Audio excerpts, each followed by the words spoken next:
to another episode of Tales of the Beautiful Game. Today I am joined by, on my left, Vusumuzi Matwasa Ndlovu. Welcome to the show. Okay, thanks. Thank you so much. On my right, the General, Bayo. Welcome to the show. Thank you for having me. Viewers, today we are discussing the period of the 90s in the English Premier League. We're going to see what formed the Premier League, what caused them to be a force that they are today in the football fraternity. Please, while still at that, don't forget to subscribe, hit subscribe, and don't forget to follow us on Twitter, on our handle, Daily Footy Tales, and on Facebook, Tales of the Beautiful Game. Right, gentlemen, now that the marketing is away, Yes. tell us, what's your view on the Premier League around the 90s? What do you think was the major drive of them becoming such a product for us to watch now? Okay. I think when we start about the 90s, the Serie A was the better league then. Yeah. So what happened? There were some players who left the Serie A to join the Premier League.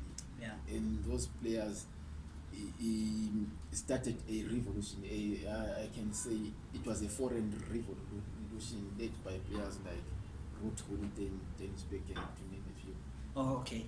Bayo, what are your sentiments? The Premier League in the 90s, they were not such an entertaining league, were they? They were not like Matwasa is just alluded to the fact that the movement, the migration of players like Ruud Gullit, the coming of Gianfranco Zola to Chelsea, it was a pull factor during that era. And the other factor that I think, the coming of Arsene Wenger to Arsenal also was another contribution. And the other thing is, I think the 90s saw showed us that any team can win the league in England, though the dominance of Manchester United, but we also saw Blackburn Rovers winning it. So it became so entertaining during that era. All right, gentlemen, tell me, Matwasa, you're suggesting that the coming of foreigners might have, both of you actually, you're suggesting that it might have revolutionized the Premier League. How so? Is it something to do with the style of play? Is it something to do with the administration? What exactly about foreigners that you think was the drive towards that? Like, let's look at Ruud Gullit, for example. Oh, okay. I think it was both. It was the style of play and the branding of the league. The branding of the league. Yes, because Gullit is a former Ballon d'Or winner. Oh, yes. So when he joined Chelsea, he brought with himself A certain following. a certain following, a brand, and he brought with himself some technical geniuses and some tactical as well. You see, because when he joined Chelsea, on his first days, he played as a sweeper. Okay. Remember, in England at that time, they used him for a flat four. A flat foot, yeah. Yeah. So when he joined, he played as a sweeper, and after some time he was moved to midfield. But what I'm trying to say is that his influence contributed a lot to the tactical changes. yeah. Because after one season, he was employed as a player manager, replacing Glenn O'Clue joined the national team. And soon after that, he went back to Italy and took Zola. Zola was frustrated, and Zola was not playing there, and he took Vialli as well. So after that, a lot of players just joined the Chelsea.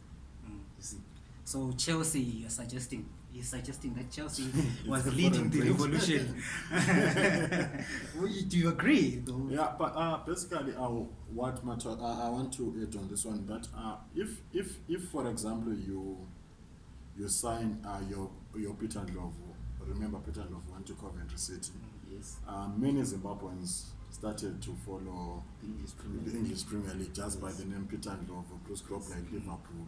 So it goes with Ruud Gullit attracted the more of his homeboys in Netherlands who want to watch the English Premier League because of him. And Italians too, because Because it covers everyone. Unlike if you it's only homegrown. No one is much interested in that. Yeah. Even now, it's working for them. Yeah, they that revolution that he is saying is what we call the most exciting league now, because I will follow Naby Keita because he's African. Yeah. Yeah. So Chelsea had so many fans currently because Yes. Because of that era. that era, and they've got And so because many of fans Zola. because they've got yours. They will say no. Celestine Papayero made me support Chelsea. Chelsea, yeah. This one made me support this one. This one made me support this team. You see, it all went about who was in your team and who and the marketing strategies that they are still employing now. It's working for them. All right, Ruth Gullit, Dennis Beckham. What did he do at Arsenal? Who brought Dennis Beckham at Arsenal? I think what happened with Dennis Beckham is that at Arsenal, the vice chairman was a man called David Day. Oh yeah, David Day. So Dane had tried to sign Wenger before Wenger went to Japan, Yeah. but he failed. So when George Graham left, George Graham was he's still criticized now for He's the 1-0 coach. for making Arsenal a boring team, a winning team. So when George Graham left Arsenal hired a guy called Bruce Rioch. You see. Oh, And this guy lasted for 1 year. So Dennis Beckham was signed when Rioch was the coach. Oh. But it is thought that Dennis Beckham was a Wenger signing. Because it is thought that Arsenal signed Beckham because they had an agreement with Wenger. Oh, okay. You see. So It's interesting. so when Dennis Beckham came this summer, Wenger came the next summer. And you know what happened there. The rest is history. Vieira Yeah. Vieira and Thierry Henry. Yeah. You know all those French And he boys. became this. But that Wenger era, it's Arsenal and Chelsea which started this foreign thing. Yes, this is true. So it goes back to a question that I want to ask Matwasa here. Yes. Uti. I always hear the people saying that most foreign players wants to go and play and stay in London. How true is that? Because if we look at it, we are seeing that even in old 90s time, Yes. most of them joined London. Chelsea and Arsenal. Yeah, Is there a factor? I think it's true. Remember, there was a team in the 90s called the Crazy Gang, Wimbledon. Oh yeah. Oh, those guys with Yeah. their crosses. Yeah. So Wimbledon had many black players, had many Dylan Jamaicans. Joplin, eh? You see, yeah. You was there then? Yeah. And there was a team, and there's still a team called Crystal Palace right Yes. Serious? now. Palace had a lot of black players as well. They still do even now, huh? Yeah. Because there's a game they lost to Arsenal. There was one white guy. Their first level. Yeah. So He's the captain actually. Yeah. So I think it's these London teams which started it in the mid-90s. Then after that, Man United came to the party. But isn't it weird? In the 90s, they started the party, and yet another foreigner came and dominated the league. Because, no, Ferguson is a foreigner, he's not English.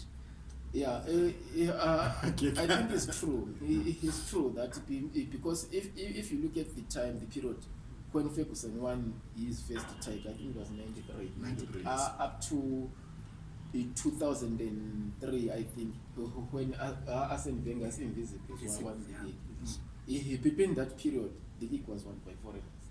It was won by three coaches: Yeah. Ferguson, Kenny Dalglish at Blackburn, and Wenger at Arsenal. All foreigners coaches. All foreign For coaches. 10 years. But is there any English coach that has won the league even up to now? I think that needs you to scratch your head. They won it when it was still the Division whole One. I'm saying from From Premier 92. 92 era up to now. EPL. Yeah.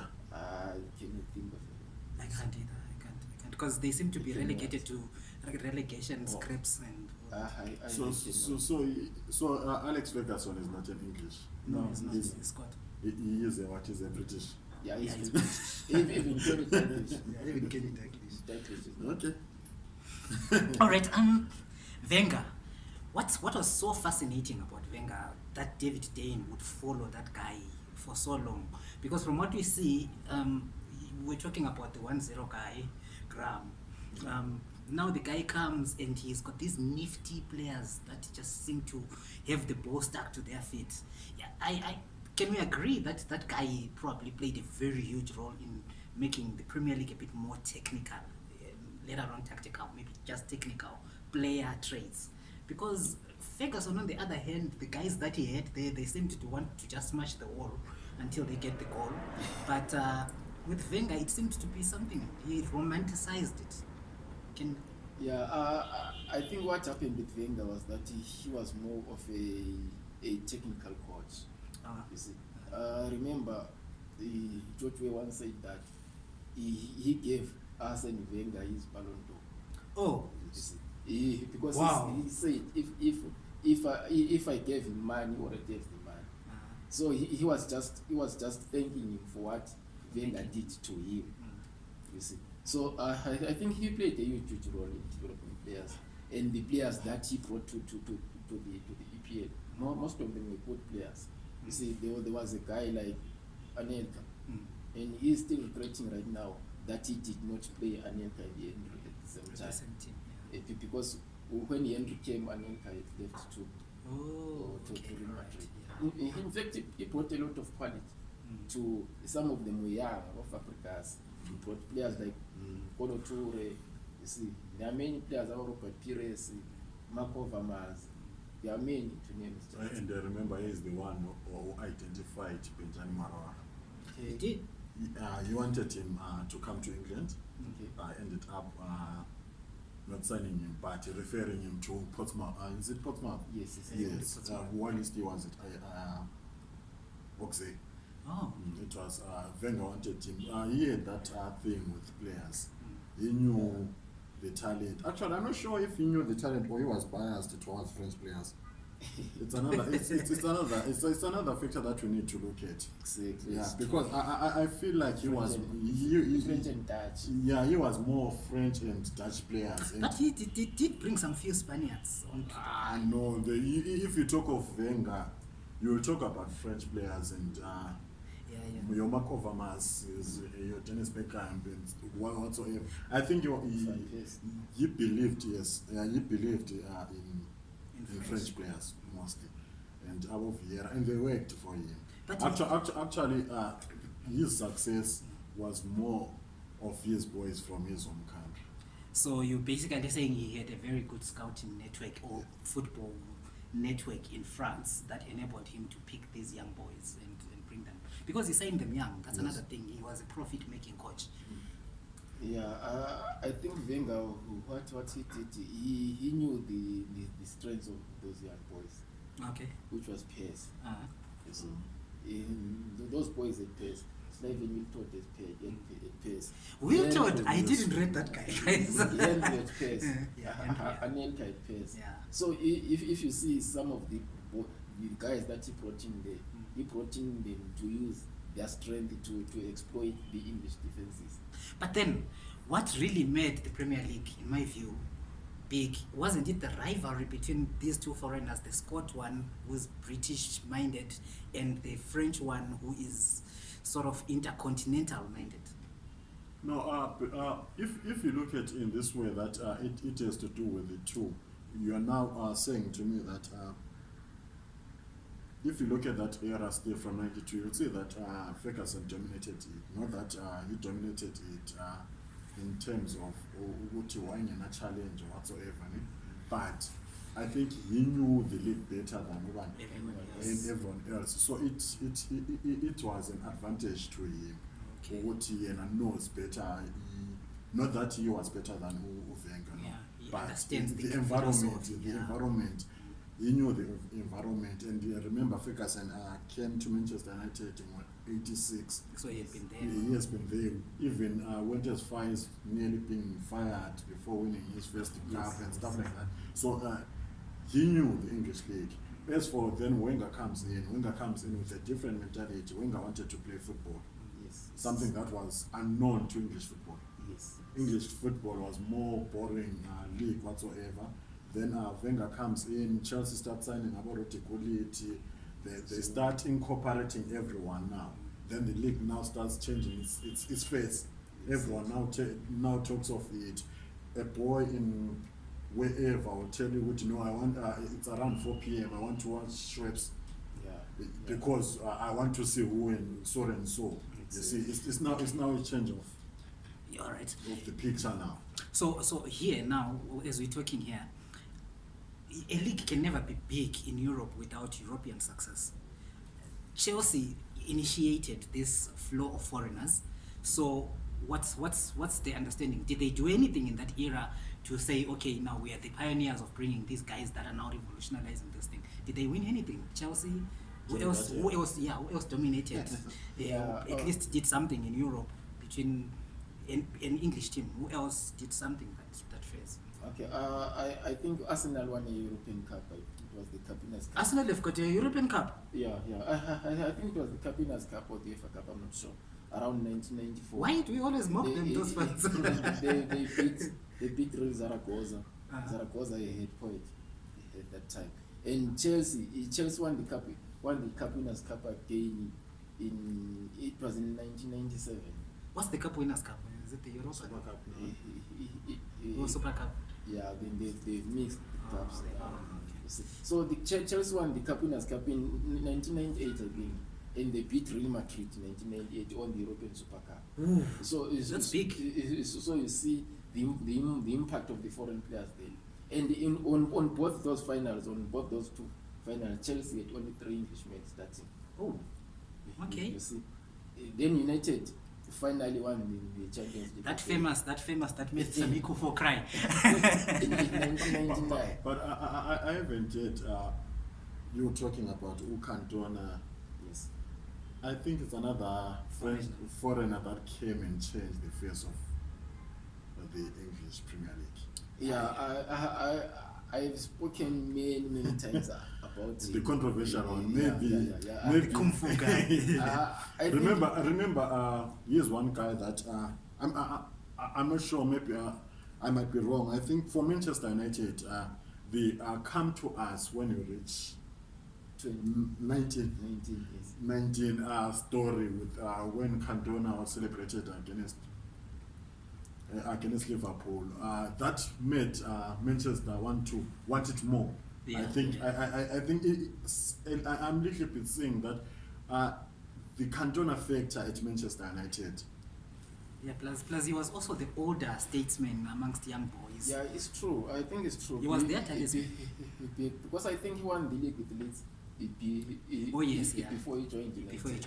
And another guy that we haven't mentioned was very, very pivotal to United's success is Peter Schmeichel. Peter Schmeichel, another foreign. Yes. Yeah. And Roy Keane. Yeah. So I think I haven't mentioned them a lot because they dominated the league. They did not dominate Europe. They started dominating Europe After when they started buying more foreigners. Remember that team of 1999. Yeah. That team had only 4 regulars from their development. Yeah. You see, or the bulk of the team was just the foreigners. Foreigners. You see? But fair enough. But Manchester United pride themselves about the class of 92, 93. The boys from the development side and stuff like that.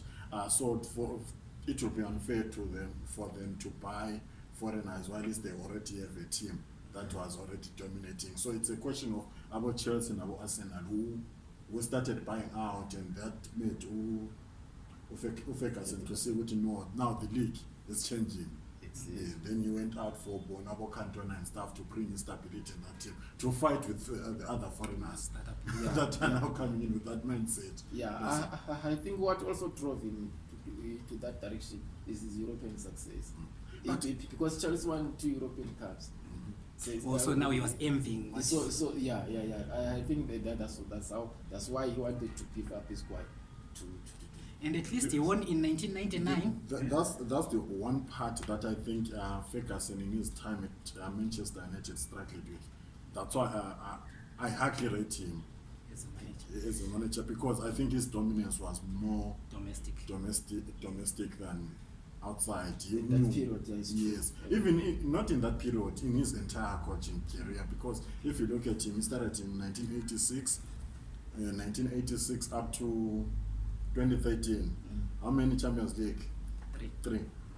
All right, gentlemen. I think we will talk and talk and talk. So, you gentlemen are agreeing that the success of the bedrock of the success of the Premier League was basically built by them trying to be international, Exactly. Yes. accepting everyone It's and incorporating allowing any different styles of play to flourish.